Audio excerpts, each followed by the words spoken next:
Good Sunday evening to you folks. How is everyone on this delightful surprise Sunday live stream? I am here with my one and only Mrs. The Dungeon Delver because I wanted to give her ample chance to talk about her fun that she had at GaryCon. And of course, she's the breadwinner. She's our go-getter. And weeknights are school nights for her. And so I thought, hey, we'll have her over on an open live stream on Sunday, and that'll be more fun. So anyway, yeah, this is just kind of an impromptu thing. And whether you're watching in the distant future, or whether you're watching right now live, hello and welcome. So anyway, just before we get started, though, because, you know, this is a thing we do, I want to remind everybody that this video is brought to you by our friends at Hellebarde Games. Hellebarde Games makes the kind of adventures that they'd like to play. Whether it's for 5th edition, OSR, or Castles and Crusade, you can be sure that old school is in play at the table. And you can get them on their website at hellebardegames.com or on DriveThruRPG. And right now, they are running a clearance sale of all of their 5th edition in-print adventures. So if you are looking for a mysterious swamp full of lizard men or a caravan full of adventure, they have a wide selection of modules, and use the code 5EOOP at checkout to receive 50% off. That's Hellebarde Games. So here we are. Now, I'm still working on video. Good evening, Robert, Orbital Air, Vile Necromancer. That's Corey, by the way, Vile Necromancer. I remembered that. Okay, great. Of course, this was a welcome surprise. Well, I'm glad it was welcome. Anyway, I've still got a ton of video and photos to put up. I finally gave up on trying to mail them to myself, and I just plugged my phone into my computer and just pulled them all down. But I've also got like 9 gigs of video on an SD card from my camera to decide what to do with and how to present it to you guys. So all that's coming. Just because GaryCon is over doesn't mean that the stories and the fun have to end. And to that end, I'm going to let Mrs. The Dungeon Delver drive for a few minutes here. So you actually have some pretty fun, unique stories, some good encounters you had at GaryCon. Tell us about those. Okay. You're probably going to have to prompt me on a few because I get started on something and then I forget all the other things. Meeting Tom. Yeah. Yes. That was what I was going to start with. So our second day at the con. Now, the first day we walked a lot. It was a lot. And it was even colder because snow happened. I was not really prepared for that. But that's okay. So being the gentleman that he is, dropped me at the door so I could walk in and he could park. That's when he discovered valet parking was terrific.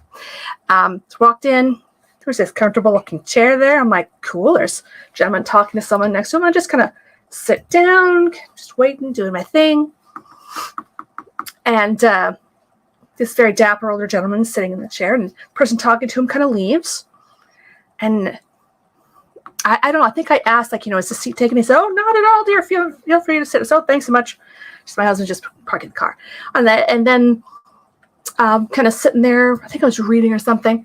And he said, well, I'm going to go check and see if my table's ready. It's going to be over there. I said, well, do you want me to wash your chair or anything? He said, oh, no, dear, that's fine. There's many places to sit here. I said, this is true. All the time I'm thinking to myself, hi. All the time I'm thinking to myself, I know this person. I've seen this person. It feels like an old memory. And it occurred to me, I guess, the other day that I think the last time I really saw him might have been at one of the HMGS South cons we went to. No, Tom never came down here, but at that same time, we were going up to Lake Geneva for the LGGC, and Tom was always at those. Okay, then I probably just got the letters all mixed up. Anyway, like I said, older memory. I thought, well, what a nice fellow. And eventually he came back and said, oh, they're not ready. I said, oh, that's too bad. But your seat is still available. So we're just chatting about this, and gets something out of his backpack, and it's on the strap there. And he opens it up. He says, my backpack is vintage. It's so vintage that the cell phone pocket is way too small for today's cell phones. I said, for a flip phone, right? He said, exactly. So we left. I said, mine is vintage too. I got it in, I think, 1989. They went with me to Europe in 1990 when I graduated high school. So we laughed about this. And then eventually I think he went on his way. And I'm thinking, I probably should have checked his badge. I could see it said Tom. And I'm like, I feel like I know this name, but I knew I'd forget the name. So when Bill showed up, chat, and he said, "Well, get after us." I had this nice conversation with this gentleman who was really familiar. He was wearing like this, suspenders with the blue and white stripes, like training engineer with a hat, and he looks at me with wide eyes, like, "Hun," and I'm like, I can't remember the last name. He's like, "That's Tom Wham." I'm like, "Cool, okay, that sounds sort of familiar." I'm like, "I don't remember why. I feel like we've been before." "Yes, honey, I think I've seen him before." And what you told me. Just for those of you who might not know, Tom. First of all, Tom provided a lot of fun illustrations throughout original and AD&D. He did the original Beholder in the Monster Manual. That's Tom's work. But also, he is the guy's just a machine when it comes to board game design. He has created awful green things from outer space, Snit Smasher, Snit's Revenge, Mertwig's Maze, so many board games done by Tom. And of course, he did the art, I think, for the first edition rulebook for Gangbusters, which is it's a great piece to look at. That's one of those, even if you didn't hardly ever play the game, it's fun to look at. Jimmy says, or your phone from 89 is vintage. I can't help but think that a lot of us here also have vintage. Yeah, pretty vintage. So that was your meeting with the awesome nice. And gentlemanly Tom. Yeah, I've kind of lost most of my peer fare over the years, but yeah, it was just like this. I'll talk to anybody. I'm a very happy introvert. I'm perfectly happy staying home. You're laughing at me. I could tell. I'm not laughing at you. I was coughing. Of course. but I don't mind one-on-one conversations, small groups. It's all fine. So had a lot of conversations. Bill would go into a boardroom or bank room or whatever, like Evergreen 1 or 2 or 3 or something, to play a game, and I'm sitting at a table outside, perfectly happy, and like, "You game? I'm good." People would come and say, "Oh, is this seat taken?" I'm like, "No, go ahead." Eat dinner, and half of them would just start talking. I'm like, "Okay, sure. I don't know you, but that's fine." So, occasionally just dropping, "Yeah, I'm here with my husband. He's playing a game. He does a YouTube channel." He's like, "Oh, really?" I'm like, "Yeah, it's TheDungeonDelver." And I would swear at least half of them would say, "I've heard of him." And I'm like, "Why? Well, that's so nice." Not in the Southern way. and that they didn't hit you, or demand to know where I was and start clenching their fists and their teeth, really says something about the success of the channel. No, sweetie. No, bless your heart. No. Gamers have always been good people. Half the people in the SCI I know were gamers. Virtue Adept says, "I prefer vintage over antique." All right, that's fine. GaryCon was just Bill wandering off just before some massive RPG rock star shows up, like the Snuffleupagus. Yeah, exactly. Yeah, we kept hearing they were famous over there. We're like, I don't see them. I don't, I'd come out of the John, and Colleen was like, "I just saw the ghost of someone named Dave Trampier. Who is that?" It's like every 5 minutes. No ghostly. I can't pull off really good jokes like that because I never remember names. It's okay. It's really sad. It's okay. Luther says, "Is Mrs. the Dungeon Delver and her ball and chain, or is it Bill and chain?" I'll leave that up to Colleen. But who else did you meet? You met. You got to tell them.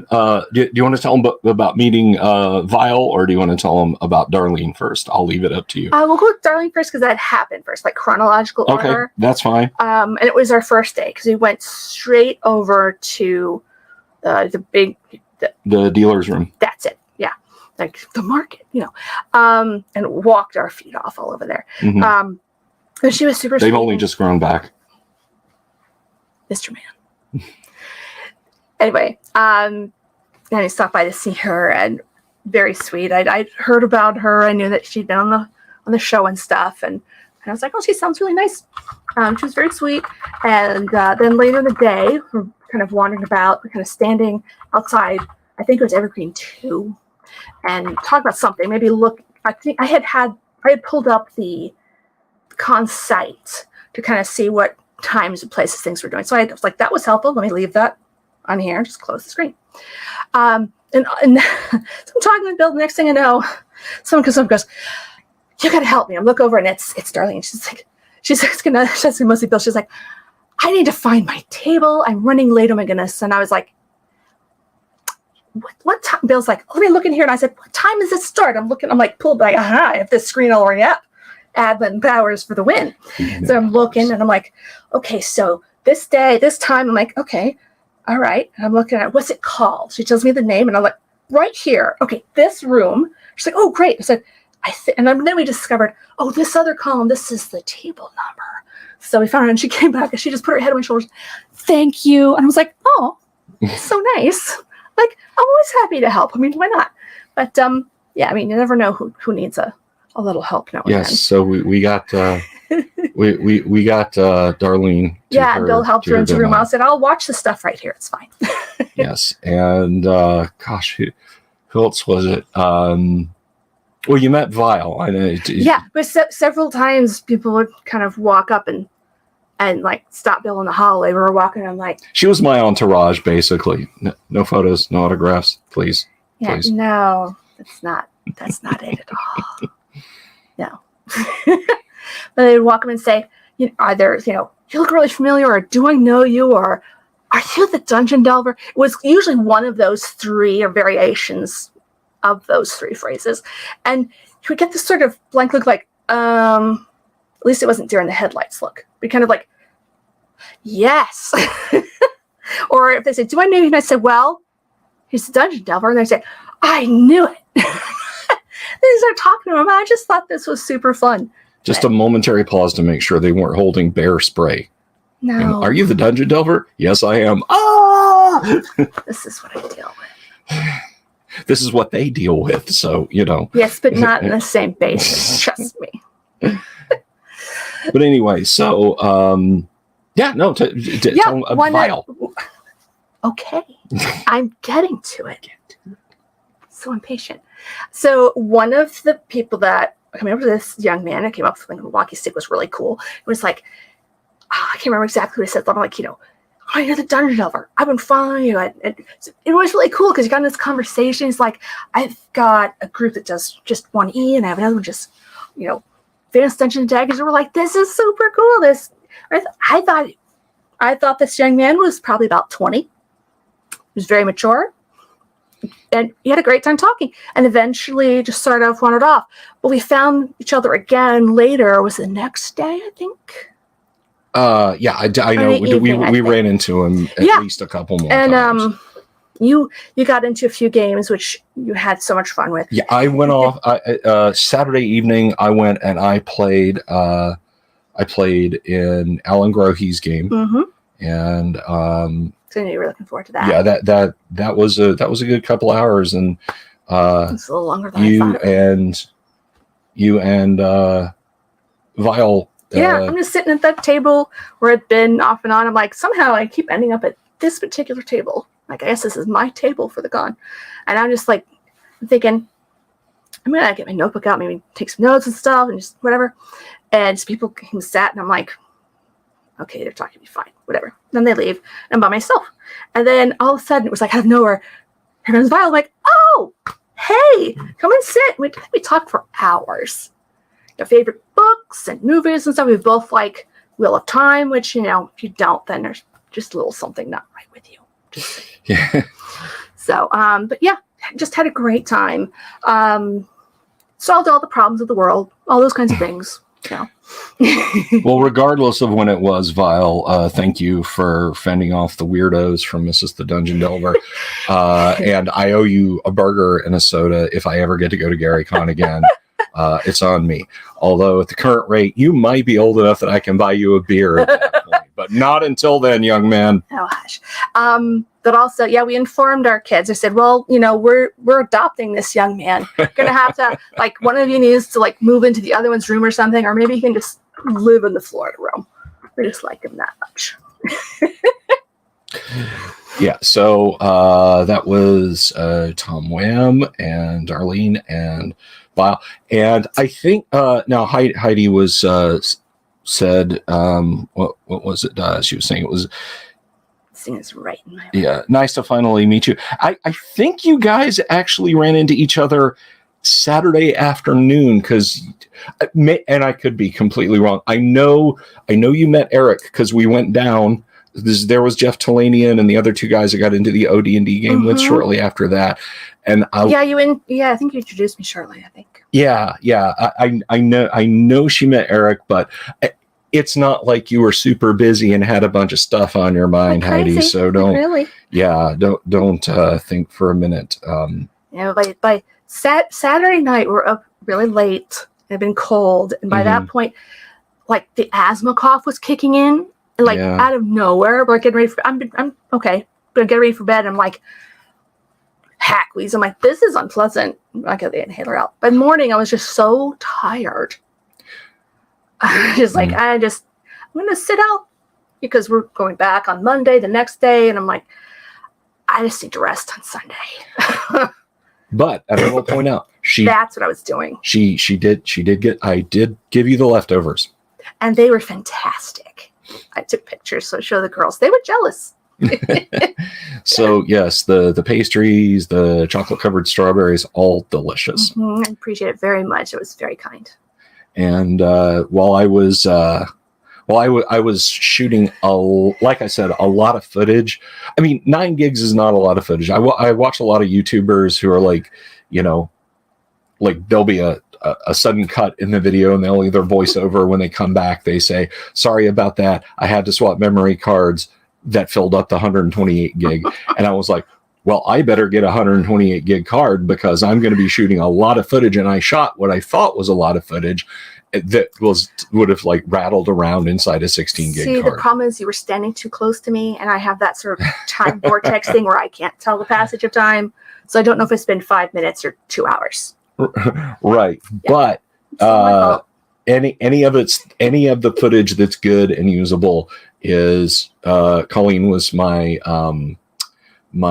second unit producer, like just kind of skipping through the footage and making sure that I hadn't been filming everything in glaucoma vision. You hadn't been gifted a pair of reading glasses yet. I had not been gifted it. Thank you, Squirrel. Thank you so much. I've only been telling me he needs reading glasses for how long? And he's like, I'm good. I have these mag eyes. I'm like, and the mag eyes are awesome. They're just not super convenient. And I can't take them to gaming cons with me unless, you know, I'm going to paint. But let's see. Men do this with their wives. They listen to the friend. Oh, that's a good idea. And the wife's like, really?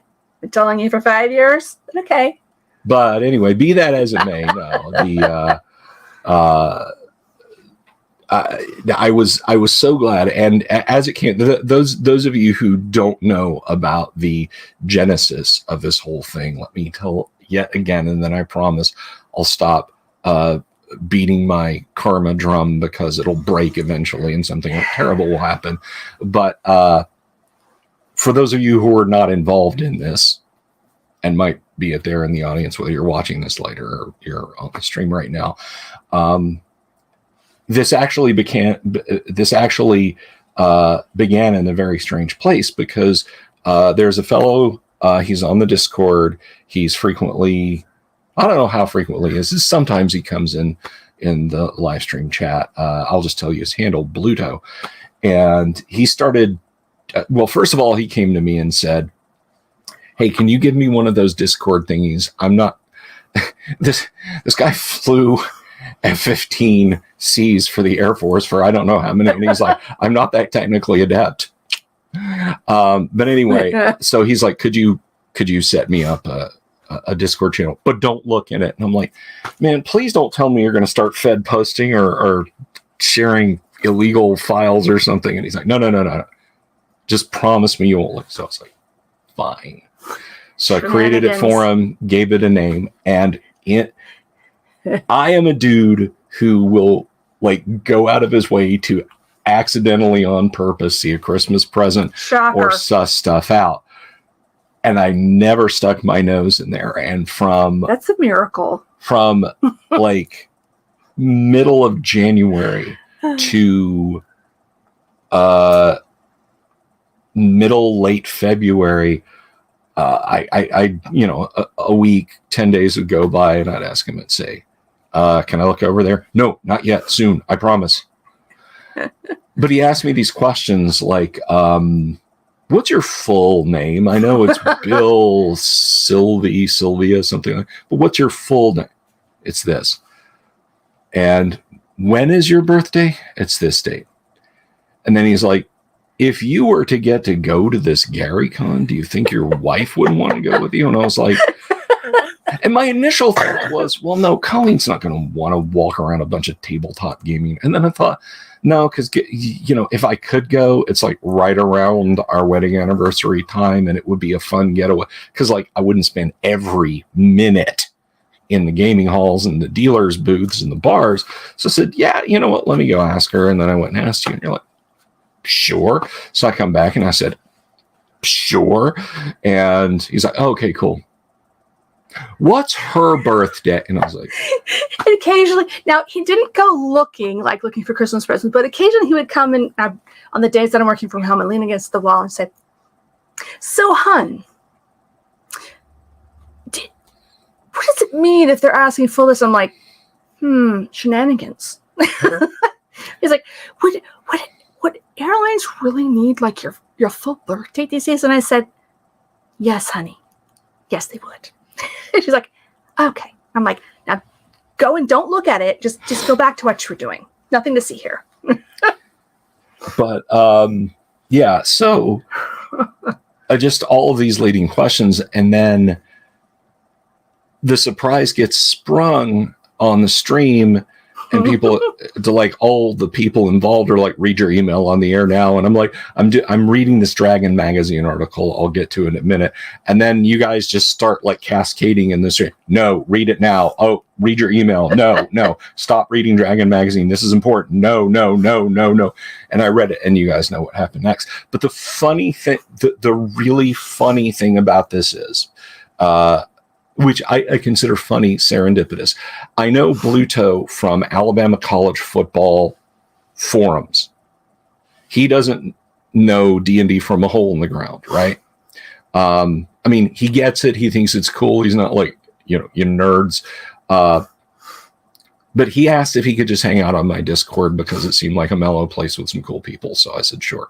So he just kind of started hanging out. But the one thing, when I was a kid, I mean, I've loved college football from before the time that like I liked any other like pro football. But even though we lived like 90 minutes from Tuscaloosa when I was a kid, I never got to go to an Alabama football game ever. And so at some juncture, he got it in his mind that he was going to see to it that I got to go to an Alabama football game. And it just sort of snowballed into, well, if that's going to happen, then we're going to do this. And so he threw in Sky Miles and did the whole GoFundMe and everything. And so that's how I ended up going with the Mrs. Thank you, Mark. Thank you, Mark Morrison, for the super. Thank you so much.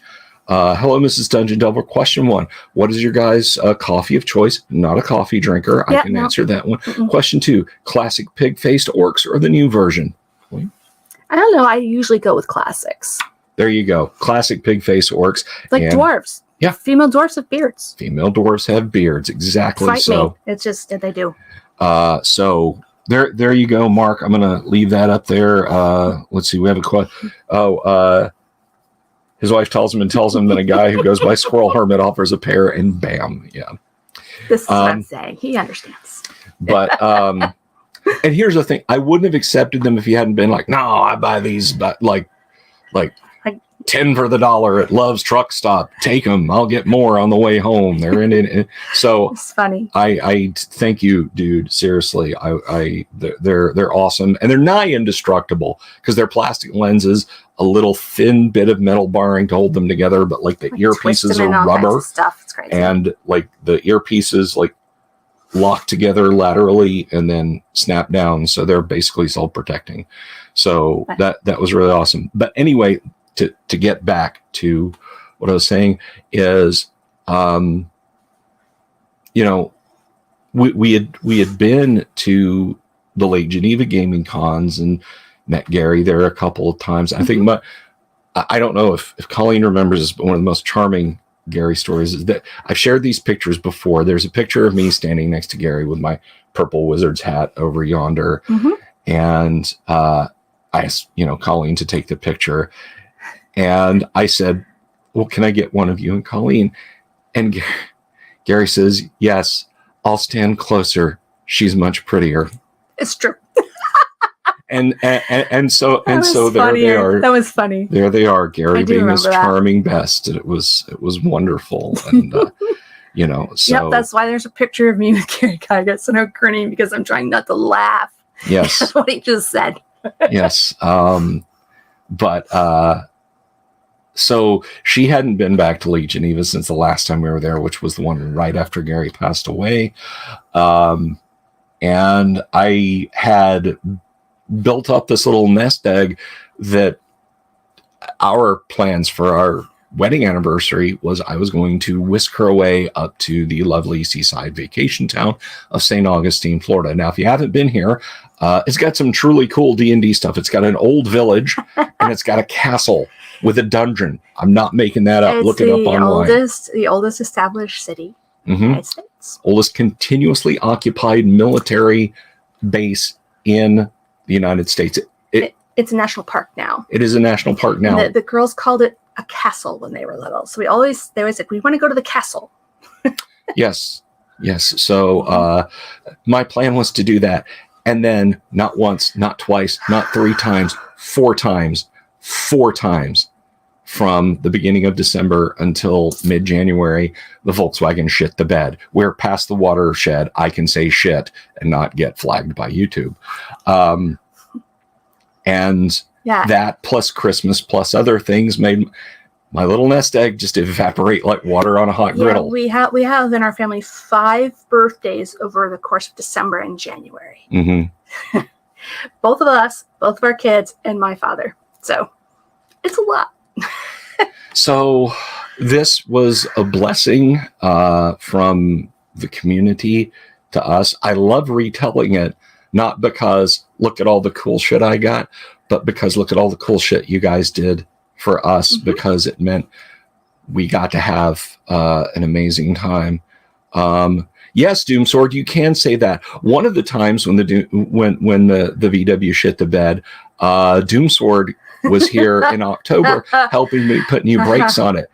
It involved many hammer blows. It did. Not in frustration, just literally it's someone else's problem now. Yeah. But we have a Wheel of Time question, Colleen. Oh. We have, and this is from Vile. I am woefully behind in this series, I will admit. Weren't Trollocs pig-faced in the Wheel of Time? They kind of were. Yeah, they had the tusks and everything. There you go. Absolutely. There you go. And to follow it up, Vile also says he has journeyed into the dungeons of the Castle of St. Augustine. Nice. Love that. I love the old town, even though it did scar our older child for life, like literally scarred her. My oldest daughter beat the city of St. Augustine in a headbutting contest. Well, she's still here. Well, the wall city's is still standing, Okay, she tied. Yeah. She tied. It was the local schools here in Central Florida will go on field trips to St. Augustine, and that was the 4th grade field trip for her. And they decided not to cancel it or postpone it, even though the weather was almost tropical storm force kind of winds, but cold because it was March. It was it was like this time of year. Cold, like literally blowing sideways. So they give us ponchos and things, and so I went as one of the chaperones, and I had Charlotte, my older daughter, and her best friend at the time, and just kind of did things together when we weren't in groups. And we decided, whatever, we're getting completely soaked anyway. But in the old town, there's some of the narrow streets are paved, but that kind of painted sometimes. They're a little, but it was just fine when it's not raining. And it's Florida, it rains a lot. But this was torrential downpour. So I had crossed over, and I'm standing under a doorway or something. I'm like, so they're going to come over to me, and her friend comes over. I'm like, okay, let's not leap over that little gully here. Let's slow down. But my daughter was exuberant and kind of dashed over, slipped, and face planted at the corner of a building. Right? If she hadn't been wearing glasses, I can't even imagine what would have happened. Yeah. So eyebrow, there's scarred there. I'm like, yeah, they're just absolutely beside myself. Yeah. And with the rain and any headwind bleeds like crazy, it was horrible. So I have to tell two gaming related. But the ancient city got its blood sacrifice, so now we're safe forever. Two gaming related stories that are relevant to that. One, now I was here in the Orlando area at home. With our youngest, who was a toddler, and then of course I dropped her off with the grandparents and flew up there. I can't believe you didn't get a ticket. You were going so fast. I got there in about 70 minutes. It's impossible. It's not close, guys. It's not close to us. No. It's not 70 minutes close. Anyway, but the vice principal did call me. I think they wanted to make sure we weren't going to sue. So Charlotte had dropped her backpack, and a Pokemon book that she had got soaked. And when we pulled when we pulled her Pokedex out of the backpack, she was beside herself at the water damage. So I got on my not great phone at the time and ordered one, like right then in the car on the way. I said, Daddy is replacing this. So then, hello, Kabuki Kid, greetings. Then I get on, then I'm like, I look at Colleen, and I'm like, because Friday night at that time was when we would have a lot of people over to play D&D. I look at Colleen and I said, well, I'm just going to call Stacy and Brian and Bob and Ron and I'm just going to say no D&D games tonight. Charlotte starts bawling. She did not want people to not come over and play D&D because of this. Mm-hmm. So keeping one eye on the table and one eye on her, which made two eyes on her and two eyes on the table. We went on with our Friday. I think she just wanted people around and wanted things to be normal. And they were such a great gaming group. Yep. They were really sweet to the girls always. We would never have had anyone in the house who wasn't trustworthy. Because, the girls were very young. They designed and built and put together the swing set in the backyard. And they built the table that all of these things in this office are on. A lot of so things. If you come down to Florida and if you're looking for like an ancient city that is still occupied and still working as a real city, go to St. Augustine. Back me up on this, Vile. Back me up on this Doom Sword. The trolley tour, I think it is fun, and there's a really good vineyard there. Yes, yes. In fact, speaking of the vineyard, now this was a minute or two ago, obviously, but I sent a case of wine to Gary from St. Augustine. I forgot about that. So hopefully that was pizza wine? There was a lot. I just like 3 or 4 bottles of the Vintner's Red and a couple of bottles of there's like a cream sherry. And then there was a dry white, and then there were some other things. And I don't generally drink red wine, but the Vintner's Red is really good. It's very sweet. It tastes good with pizza. I've always just called it the pizza wine. It is good, and it's fairly inexpensive. I don't drink anymore, like the Monty Python bit about Australian table wine. This is not a wine for drinking. This is a wine for hand-to-hand combat. But anyhow, to get back to the matter at hand of Lake Geneva. So all in all, do you want to do star ratings, number ratings, thumbs up? I don't know. I mean, did you have fun? I did. I had a really good time. The hotel was lovely. Mm-hmm. Everybody was super welcoming and fun, just like you would expect at a GameCon. It was a lot more walking than I expected, but you know. Yes, because they put the dealer's room on the moon. Well, it's a very large venue, and there was just. But it's a very narrow. It's it was large. Really interesting building. Had some really cool stuff to look at and see, which I liked. But you know, it's funny because surgery in the summer, and it's been 6 months. I'm like, I'm good. And then just go all this walking. I'm like, wow, I am not completely back yet. I'm like, all right, I'm just going to sit here, maybe for a few hours. Like mentally, I'm like, I'm fine. My body's like, slow down, woman. I'm like, okay. So yeah, other than we got some biofreeze for the sore knees and stuff, and it was fine. Lots of Tylenol. Let's see. Oh, Kabuki says nobody got con crud. I don't sticky and a little up here, but I don't think it's anything major. No fever, nothing like that. So no, I mean, if one of us gets a cold or something, like we're sick for a week or 2 weeks, him.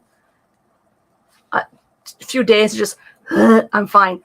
Yeah, I have Mr. Burns' immune system. I have all these diseases trying to attack me at once, that they all get jammed in my physiological doorway and they can't get through. When one finally does, though, it's just like, holy cow, Katie barred the door. It's 105 fever. Yeah. I can't, this 6'4" guy, I can't lift it. What do we do? Yeah, exactly. I either don't get sick. It's all or nothing. Or the gold. It's in the, kind of like the thing. Frog King dying in the Shrek movie.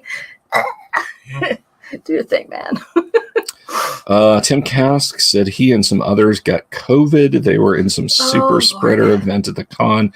Apparently, bad luck. That's the first time hearing of it. So. Yeah, I mean. But again, I mean, I got some tests in the closet. Sure. Are there a lot of gamers around? Yes, Central Florida, lots of gamers. We used to. I mean, I think it's like a constantly churning thing. We have had just an unsustainable number of gaming stores in Central Florida in the past, but right now I think there's like 3 or 4 good ones, and of course nowadays you go into like a head shop / comic shop, and they're going to have like the D&D starter set, right? So even is a gaming store anymore? When my family moved in this area in 91, the only comic shop we knew about was 1701. Yeah. And I found that out by accident. But I mean, Central Florida and Orlando specifically is very what they call like transient sort of population. You have a lot of young 20-something like that they work at the attractions and things like that. It's easy to pick up a job at a restaurant or anything in the service industry. You can hop from job to job, and you're not going to necessarily stay. So waves of change will come through. Then it's fine. But it's nice to have waves of change come through that we appreciate, because it's the longest time, if the gaming group couldn't get together or something, it'd be very sad. We're like, but I'm never going to get to gaming again. We're going to go on a hiatus and they're never going to come back. And I'm like, yes, they are. I swear. Now, swear. Got to find people to game with. Now I've got more gaming than I know what to do with, because Tuesday night, of course, we will be back to flight with live streaming first edition AD&D. That's with Doomsword and some other folks who will be here. Wednesday, Kyle and I are going to do a live character build for his tabletop game of combat adventure called Conflict. And then Kyle will actually be taking a couple of weeks for family reasons. I really need to sit down with him and talk about his vacation days. I'm kidding. And then Friday, we are going to be playing some Gamma World on stream. But guess what? What? Fans? Thursday, the one, the only Jeff Talanian will be live on this program. Jeff, the man, Talanian, will be here live. And I have reached out to a lot of folks that I want to come on the show. I got some soft commits. There's some stuff kind of coming up in May, but I don't want to spoil anything yet. Not going to spoil it yet, but we could tell you, folks. but then we'd have to shoot you. I could tell you, but then I'd have to delete you. It's Yang, of course, is in the Friday Gamma World game, as is Doomsword. So Jason says, I've been deciding where to move based on population of gamers, particularly OSR. You were looking at Lake Geneva, actually. Do you like cold, Jason? I mean, there's a lot of gamers here, Do you like and there's cold? no snow. I'm just saying. So I'm glad you asked that, Kabuki. Did I see the D&D movie? No, I haven't. I think it's available as a special deal for Amazon Prime viewers. I think I'll have to go double check. Fun. So this is the question I then bounce back to you guys. We're playing Two Square, you and I bounce this back to you, Kabuki. Do you guys want me to see? I know a lot of you are passionate about what Wizards has done, not giving Wizards any money, and I completely feel you. Look, this is my bread and butter right here, okay? The AD&D, the OD&D. I know I report a lot on the news, on the industry news, on the short videos, and it's been very good for the channel, but I also know what my original core loves. Do you guys want me to see it and do a review? Do you want me to read the wiki page and tell you what I think? Do you want me to see it but keep my damn mouth shut? If you guys want a review of it, I'm not gonna base it on hearsay. I'll sit through an hour and 30 minutes or 110 minutes or whatever of film, and I'll watch it. So if that's what you want, I'll watch it. For you guys, I had no plans initially to see it because I don't like putting money in the pockets of that particular company. Let me see. Jason loves the cold. Well, then you're in love. Death Angel spent 40 years in Osceola County. Alas, wow. Mrs. Death and I moved to East Tennessee. I'm dying to find some people to game with here. Death, I'm sure we can find you a group up there. Probably. Let's see. Mod Hunter, that's right, old school AD&D. People like to watch others suffer on the internet. Yeah, the Agony Booth, may that site rest in peace, was, let's see, it's 2 hours and 14 minutes, but it doesn't drag. Death Angel saw it. I can watch it so you don't have to. Cal says he'll wait till it's free. Yo, free ho, ho. No. That's all I'm saying. Just streaming for free. Yeah. Watch John Wick 4 instead. It was great. Really want to see the that. missus wants to see John Wick 4. I love those movies.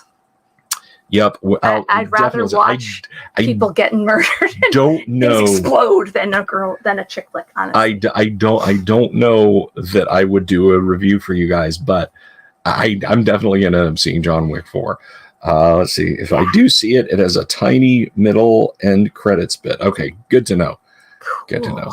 So I'm still hemming and hawing about whether or not I'll see the D&D movie. Yes. I know, like Jim Ward was talking about it on the Book of Faces, and I was kind of scrolling down through it. Greetings, Lightmane. I was kind of scrolling down through it and trying not to see any spoiler stuff, but I did see one spoiler stuff that made me very unhappy. So I want to mention this. So, Death Angel says he's never...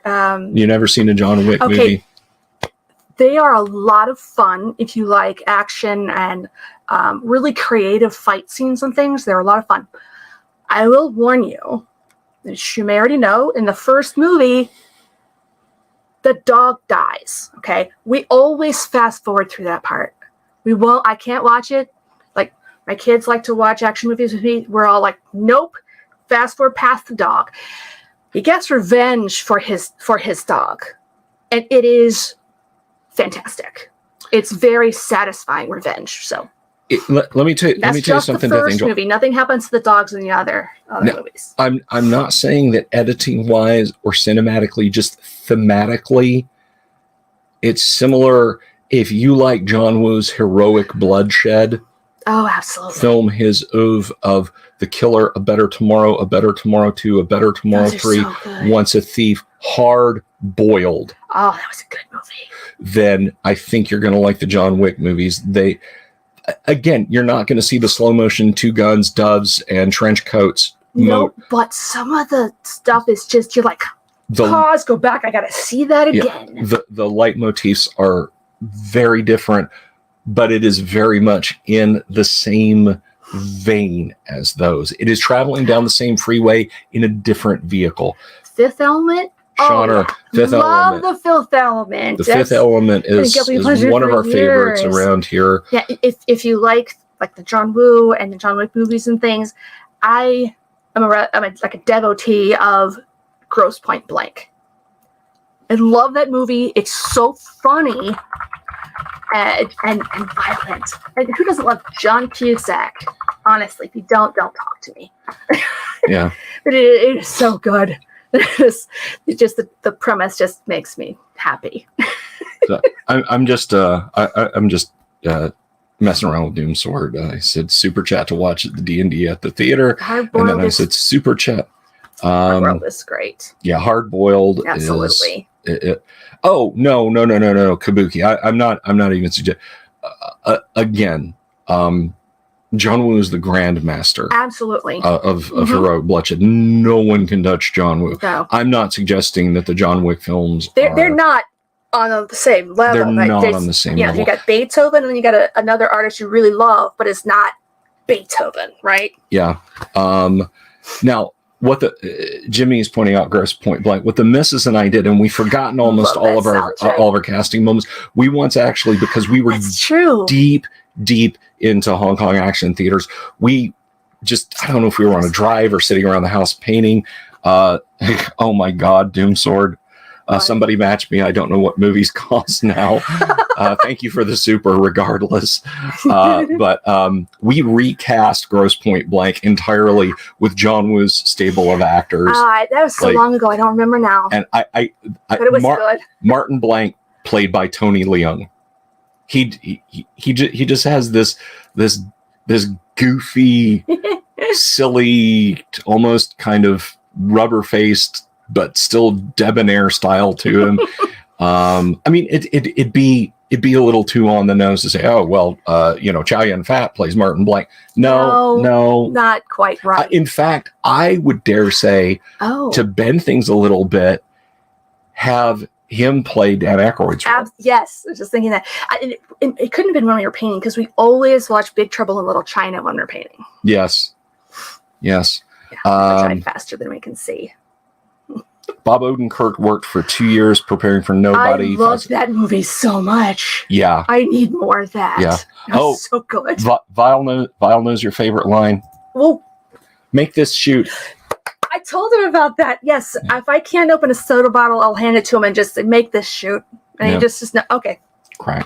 Yeah. Everybody looks at me like I'm crazy. I'm like, no. John Woo's first film, Last Hurrah for Chivalry. It has ninja cage matches and epic duels. Very cool. I know Woo is more than those 5 films I mentioned. Yeah. I absolutely understand that. But those are just, I mean, that's like saying John Ford, you name, Why am I thinking of Replacement Killers?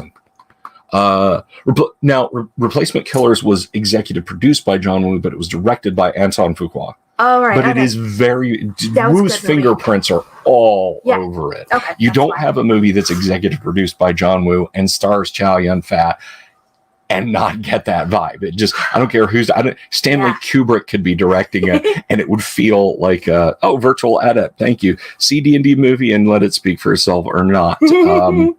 Thank you very much, Virtual Adept. But the 7-Eleven fight, Grosse Point Blank.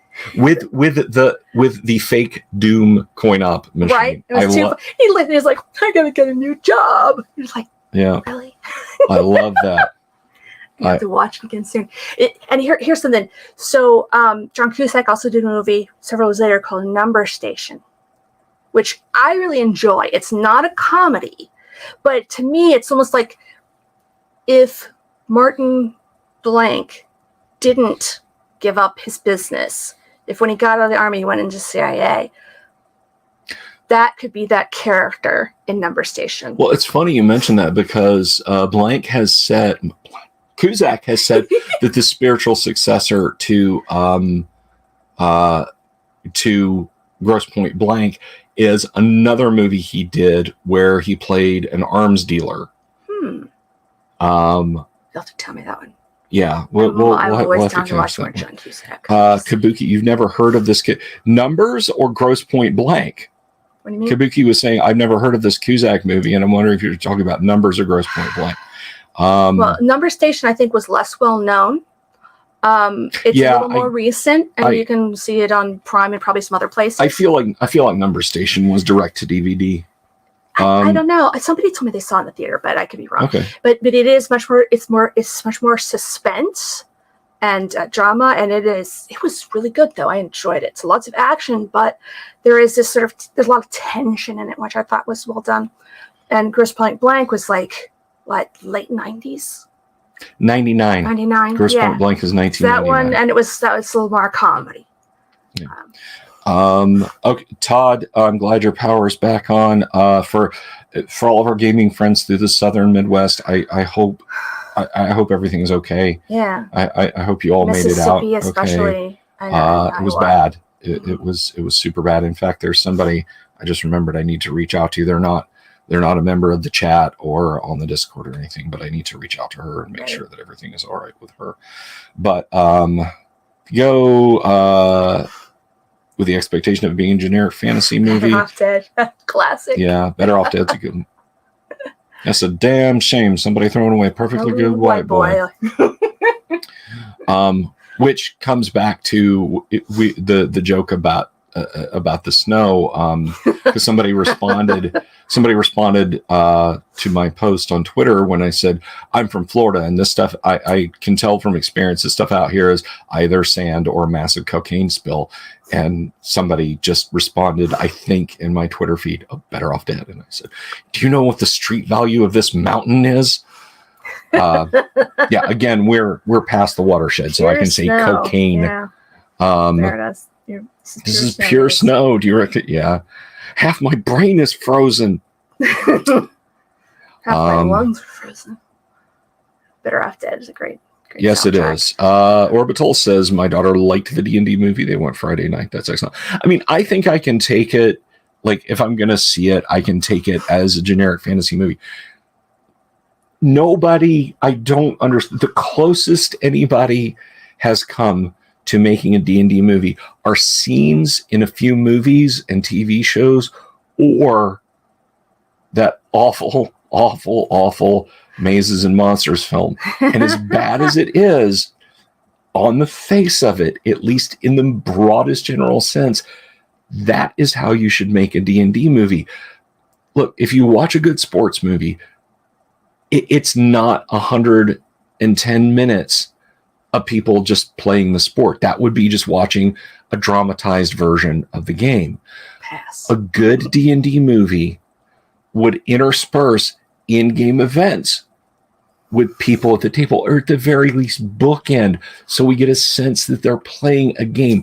Calling a movie the D&D movie, and it opens up in the world, and it goes through the world, and they never drop that conceit. All you're making is just a fantasy movie with D&D slapped on the beginning. He has strong feelings about this. What makes it Dungeons and Dragons and not just a generic fantasy thing? And if you set it in a strong property like Dragonlance, people are going to recognize so many of those tropes. Or even in something like this movie was allegedly in Forgotten Realms. I don't know much about Forgotten Realms, but I know enough to know that I didn't really see anything super Forgotten Realms heaven there. Do I count Big Trouble in Little China as the essential RPG flick? An essential RPG flick. So, yes-ish. It is an essential RPG flick. I mean, because really they've got a cleric magic user. They have a thief. They have, thank you, Brodo. 25 like Martin Smurducks to strap me down and make me watch it like Malcolm McDowell in A Clockwork Orange. Just don't scratch my corneas like they did poor Malcolm. Watch that scene. But yeah, no, that's how you make a D&D movie. But I gotta come back. You have strong feelings about that. I can't even like tease you about it because I have insanely strong feelings about the Black Cauldron movie that Disney made. Yes. I won't start on my rant. Yang says the big set of the D&D movie is forgetting your campaigns with your friends are funny and goofy, but don't necessarily want to hear about someone else's funny, goofy campaign. That's a good movie night Delver style. Movie night Delver style, yeah. Left over the Dragonlance writers, I've heard. Now I know we had no, Jimmy Invictus, me squirming and exclaiming would be no, not Ernest Gary. That would not Ludwig Van. It would be no, not Ernest Gary. But so now I don't know with this film, but I will say I saw this on Twitter. I follow Margaret Weiss on Twitter. Look. Ha! Yes, File. Now you feel my pain. I know you understand me. But anyway, what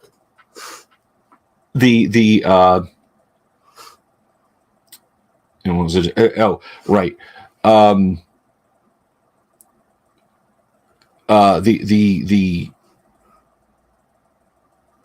thing with the Dragonlance, Margaret Weiss said on Twitter, she was like, look, we sold Dragonlance to TSR. TSR owned it. TSR was purchased by Wizards of the Coast. Wizards of the Coast owns it. If they change things up, we can't really do anything about that. It was a response to someone's statement, but it popped up in my Twitter feed thing. So I'm not sure what that was in response to, but she seems to have a pretty sanguine attitude about it. But I have also had Ty Beard on the show because I enjoyed meeting him. He was super fun. Ty, I'm glad the missus met Ty. We're talking over lunch and laughing so hard I almost like I may end up doing because Ty's going to be in my neck of the woods in just a few weeks. I may end up doing a Ty stream. Just letting you guys know. May. I don't want to intrude, but I'm definitely going to game with him. But anyhow, to get back to what I was saying. Conan. Yeah, Conan's a great. Conan's a great D&D movie. Again, cleric, magic user, thief, fighter, and fighter thief. YouTube comment is from One Road. May not be a direct quote. Your wife is attractive. Do you happen to know if she is seeing anybody? That's funny, Jay. I don't have time for that. But anyway, no, when Wizards of the Coast ran afoul of a sensitivity reader at and the Margaret Weiss and Tracy Hickman had foisted on them, there was a whole finagle with a lawsuit. I read the court papers that were available on the channel, and that was the first time I had Ty on, and Ty was like, he was adamant in his belief that he said, I guarantee you right now, Bill, someone from Hasbro Legal is standing on someone's chest in the Wizards of the Coast office saying, make this stop, just settle with them and make this go away. Yeah. So, I don't think that the legal matters are, I don't think that they've boiled up again. Weiss and Hickman wrote and published the novels that they wanted to, the final Dragonlance trilogy that they wanted to write for Wizards of the Coast, and it's getting published as is. I'm on a live stream right now. I'm not going to go down the avenue of what upset them and what upset this sensitivity reader. It's ridiculous. And honestly, we just move on. Great D&D story. Any of the Fafhrd and Grey Mouser stories? Yes. And as I've told Vile Necromancer, and this applies to all of you guys, you are all 4 steps removed from Fritz Leiber. Isn't that cool? Fritz knew Gary. Gary knew me. You guys know me. Or I know you guys. Well, I guess that's 3 technically. Yeah. So anyway, 3 or 4 steps removed from Fritz Leiber. There you go. Can we have a friend in those Terry Pratchett? 4 steps removed from H.P. Lovecraft, because H.P. Lovecraft and Fritz Leiber were correspondents.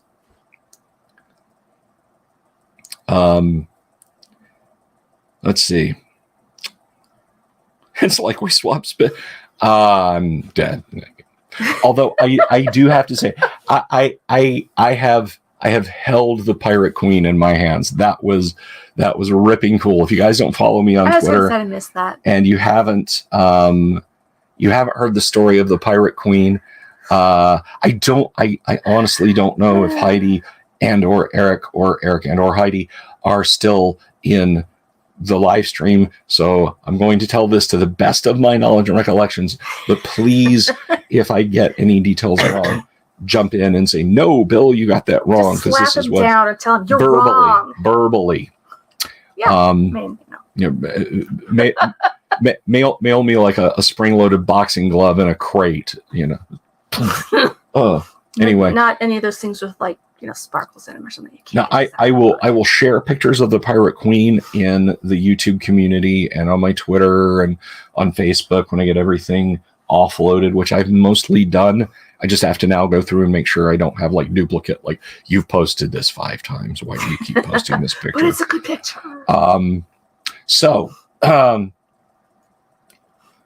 Fritz had a crush on Mary Gygax.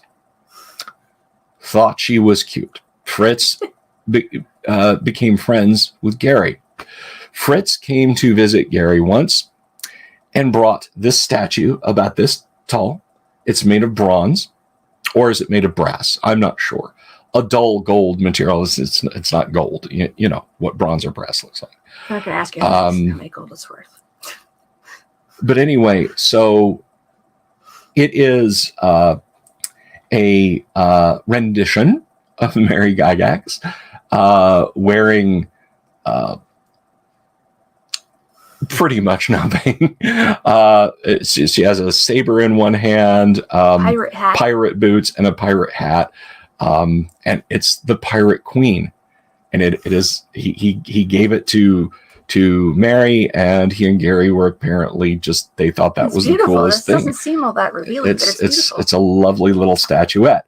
So that's the Pirate Queen, and I have several photos. I took many photos. I didn't want to put my camera on continuous shot and just like go full photogrammetry on it. That's a little too far. I could have, but anyway. But no, it's a wonderful little thing. Death Shadow asks, how many ones has Eric rolled? Okay, so if you don't know this, which I think I've told you guys, and I know Colleen knows. So I got over to Heidi's and Eric's, and about 45 minutes in, he's like, oh yeah, I fell and hit my head. And she's like, yeah, guys, look at this. And he's got in the back of his head, you can see through his hair, his scalp is opened up. Oh Lord. And immediately we're all like, do we need to not do this? Do you need to go to the hospital? I was like halfway out of my chair saying, do you need to go somewhere?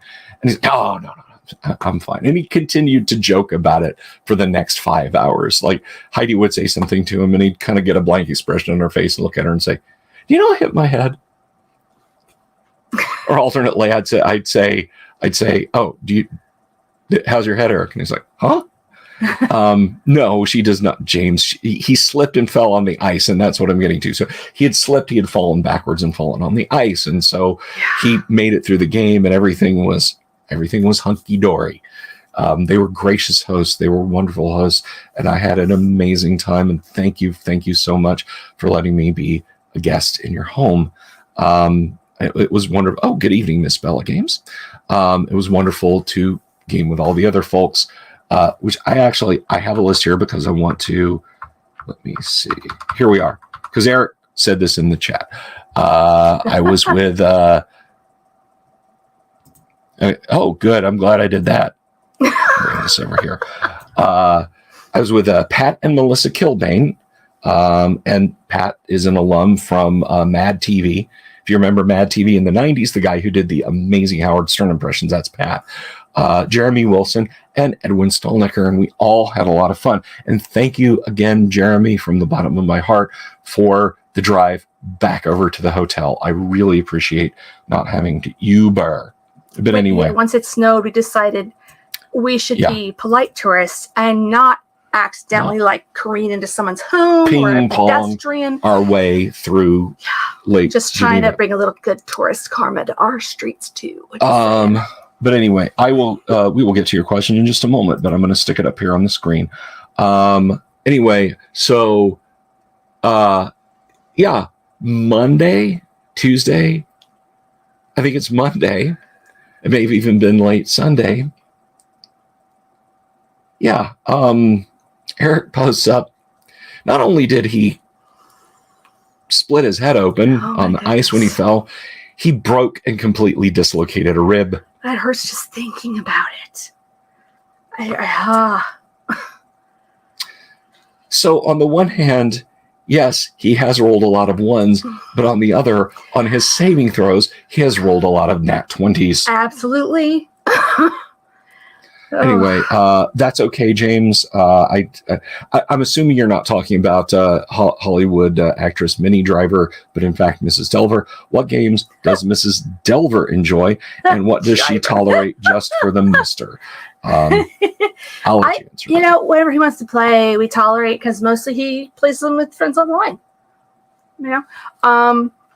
He's put up with a few games that I wanted to try that he had no interest in. Mm-hmm. The Wheel of Time game I found was pretty fun. We played that for like 6 or 7 months. Yeah, that was good stuff. I'm a fan of the Cleansing Fire, and that's spectacular. Yeah. D20 Wheel of Times. D20 Wheel. One more. Turn of the Century Wheel of Time is a D20 base game, so it's very easy to pick up. If you were playing 3rd edition back then, it's exceptionally easy to pick up, and yes, the book is lovely to look at. Yes, Eric broke a toe in Hawaii also. Oh my goodness. No, I don't think she's ever played Toon, the cartoon role-playing game. I've tolerated the card game The Great Del Moody, because that was fun. My parents and some good friends of us loved it, and they brought silly hats and things. Like, oh, this is just weird, but whatever, sure, fine. It wasn't my favorite, and I know you didn't like it at all. Yeah. Not my cuppa. Yeah. But they made it entertaining. And now, believe it or not, guys, Mrs. the Dungeon Delver is a grognard too, and I don't just mean because she's played 1st edition AD&D. I mentioned this a few times. Colleen's dad had quite the massive collection of Chit and Hex war games, Avalon Hill stuff now. World War II is primarily, mm-hmm. although we had the War of the Roses game. Yes. He played them over mail with people. You get a letter, and the board would be out on the weekend on the dining room table, and he'd make his moves, and he'd sit there with his beer and pretzel. He called them his beer and pretzel games, and he'd peruse the letter and just look at all the strategy. My dad is insanely good at strategy. Mm-hmm. I swear, I got close to beating him in Clue once. Once. But he would play them over mail then, and at the end of the weekend, the boxes would go over top of the game, and it would be moved over to the sideboard. Don't touch Daddy's games. Like, don't touch the sideboard. Don't go over there. Don't pass go. But you guys did play some with him, not... I realize you didn't run the whole library. I was pretty good at Acquire. Mm-hmm. Bazaar was kind of fun. Not like weird, bizarre, but Bazaar, like a marketplace. Mm-hmm. My sister got into Rail Baron. I was like, I don't want to keep track of all this. But she would have kids over, her friends in high school, and they would have these big Rail Baron games. He didn't have any Uquinto. If he had any SPI games, James, I think it was only one or Rise two. and Decline of the Third Reich, Death, but lots of AH. I have his Starship Troopers game. Oh, Dune. My mom loves Dune. She always plays the Atreides. Mm-hmm. Don't even think about picking that. Nope, it's not happening. Mom's always playing the Atreides. Dad liked the Baron Harkonnen because he just a little chaotic, weird, but that's him. Anyway, Todd has a question. What works of literature does Mrs. the Dungeon Delver enjoy? Whew. All of them. Like me, she can. I've often imagined those survival scenarios where you're trapped in a place and you have minimal supplies, and like, to keep myself from going crazy, I could read the back of like a Cheez-It wrapper just to have the printed word, and I think I don't overstate. That's true. Our tastes sort of overlap, but I mean, like, my musical tastes are really wide ranging. Everything Beethoven to Beastie Boys, and all the '80s greats. But with I like all music, no rap, no country. Get out of my store. Right. Anyway. I like a little bit of everything. But yeah, with it was almost required to read Tolkien. I sort of, rebelled a bit. I didn't read Tolkien until it was like high school or college. But that's just because I'm stubborn. And I grew up on the movies, the Rankin Bass, The Hobbit, and love those. Know every word of them. And then you like my impression of Smaug. Yes. It's a household favorite. So yeah, there's that. My dad has, the nice collection copies, and he's got at least one paperback set of Tolkien. Sometimes he's got two because one has been really, beaten up and needs to be replaced. So, but yeah, stuff like they read a lot of Heinlein and the classic sci-fi. I didn't get too into that, but there is sort of like some of that. I think, of course, Wheel of Time series. There was the Dragonbone chair. Those were good. I read a lot of the because names, of course, I forget names. Everything about people I remember, but not the names. It's like there's been a series of like fantasy novels, and that I was picking up in high school and then through to the 90s.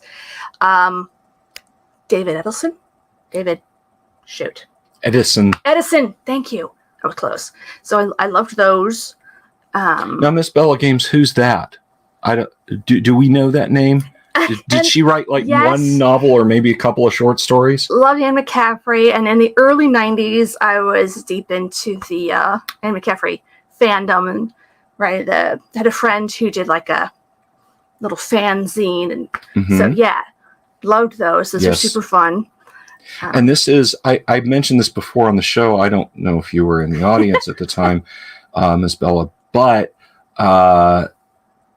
she was actually a big fan of a local used bookstore and did an in-store. Not me. Anne McCaffrey. She did an in-store at this tiny, tiny, tiny little bookshop. We live like a mile from there now. Yeah. And the thing about it and it's no offense meant to Miss McCaffrey or you or any, we were like, should we go? I'm like, not really so much into the Dragon Riders of Pern. Let's let it be for other people. We just, kind of. I loved them. I know. I'm just saying at that time, that's both you and I. Yeah. That bookstore eventually moved, but it's just so funny. We ended up living so close to where that was. And that little bookstore, the lady who ran the little bookstore, knew that I very quickly realized I dig on the D&D stuff and would constantly set stuff back and charge me minimal amounts. So I ended up with stuff like an Orange Tagel Manor for $2.50, a Yizgarth booklet for like $1.50. Yeah, I remember that one. And I still have the True First Players, Monster, and Dungeon Master's Guide that she let me have for $2.50 a piece. They would have been $5, but I had store credit. Yeah. And sometimes you would say, okay, this thing here that I saw on your floor for $5 or $2, you need to sell online for a lot more. Yeah. So Dungeon Minister, I think this is in reference to your Smaug impression. You got to do the impression now. You can't just mention it. Oh, I don't know. Lose my voice. Yeah, we put it. I tell you what, I'll have her. Do you know? I'll want her to come back on the show again, Dungeon, and we'll get her to do it then, Padre. I think you can understand that. Let's see. James Seymour says, if you like Stephen Donaldson, be warned, you're on very thin ice. I get it. I completely get it. But yeah, no, I've read lots of stuff. Lots of stuff in the romance genre. There's so many things under that umbrella, but it's got to have a plot. Mm-hmm. Like romantic suspense is fantastic because plot. So yeah, lots of things like that. But I'll read almost anything. Cal, have a lovely evening. Thank you for joining us this evening. I think I'm kind of running out of steam. How about you? I'm running out of voice. I only know it's been a while because I'm getting warm and running both of us are. Yeah, I mean, it's like computer studio lights, more studio lights, and close proximity. I think it was 90 degrees outside today, so yes. Probably in the 70s right now, and very muggy. Ugh. So we're gonna go ahead and skate on out of here. I want to thank you everyone, Doomsword, everybody for the supers tonight. That was really super nice of you. Thank you all for hanging out. Thank you to Heidi and Eric for popping in and saying hello. It was wonderful to once again to game with you guys. And Eric kind of mentioned tonight the expansion to Till Death Us Do Part. I did it again. Dang it. The front 242 song is Till Death Us Do Part. The module is Till Death Do Us Part. They mean the same thing. You can put those in either order. but one is an industrial song, one is a module title. Their module, Till Death Do Us Part. Eric told me he's working away on that, and it is filling up with material. Nice. So I can't wait to review it for you guys. So you guys, thanks for everybody who came up to say hello and chat and who put up with me, like, pimping out the man here. Hey, my husband has this channel. But yeah, it was really cool to see so many people coming up and how flabbergasted Bill was later. And I can't believe so many people come up to me. And I'm like, sweetie, you're not talking to a void here. I am flabbergasted. What can I say? Gasted and flabbered. Yes. Mod Hunter, any Metallica love? I have strong feelings about that. I'll talk about that some other time, Kabuki. Anyway, we're going to go because if I don't go now, I will never end this stream. Susie and the Banshees. Gotta love them. I love you all. Please be good to each other. I'll be back tomorrow. Might have a stream during the day. Might have a lot going on tomorrow and I won't be able to, but definitely a live stream tomorrow night.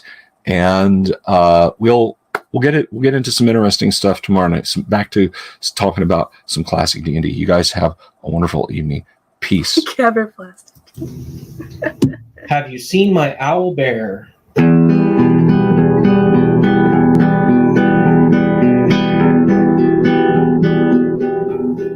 Here's to all the weirdos everywhere in the woods and in the air. Have you seen my owl bear? Should I shave off all my hair? Bobs are all around. Some live in tunnels underground. Some are fat, some are rich, some are sleeping in a ditch.